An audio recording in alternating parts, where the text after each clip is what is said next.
Songs of the Return, Volume 49. Part of the traditional legend of Ysgramor and his 500 companions. With the Circle of Captains' decree that each ship's crew should go forth of its own accord, making its own legend, the crew of the Fallowfire rejoiced. They yearned to bring the fear of men to new lands of the Mer that had not yet been put to the sword. They took to heart their Lord Ysgramor's words to give no quarter, show no kindness. A pyre upon the shore was raised for the Fallowfire. The ashes of their beloved vessel fell upon the warders and drifted toward Atmora, cutting all ties with their homeland. Led by Captain Gurilda Sharktooth, the crew of the Fallowfire turned their backs to the sea and strode inland. South and south they went, sowing the blood vengeance demanded by Ysgramor. No Mer escaped their axes once seen, no settlement remained unburned in their path. Truly the Fallowfires brought their lord's wrath to bear upon the treacherous elves. As they journeyed, so the terror of them grew among the Mer.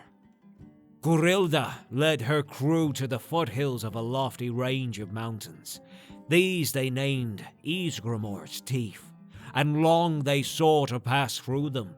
When finally a way was found, the crew crossed over and into a new land.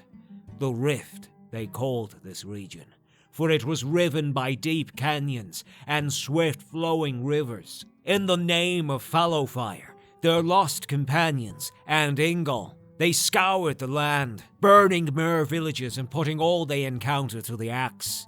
Finally, the Mer offered battle.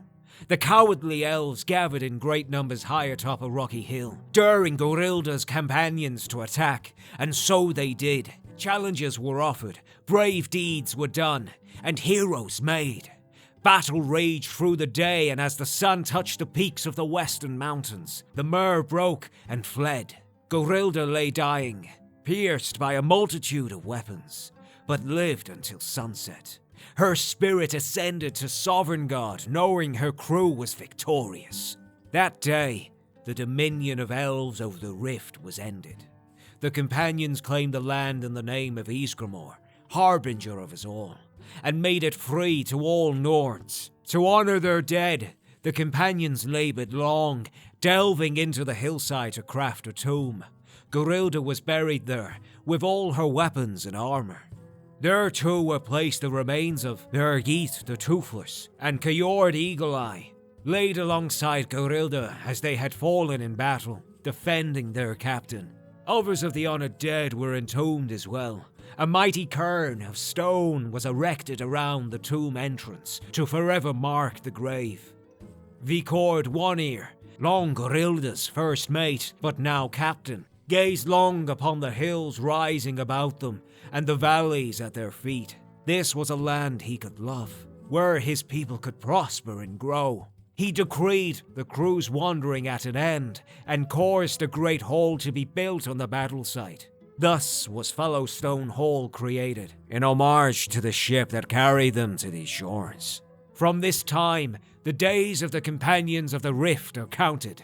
Never may their glory fade.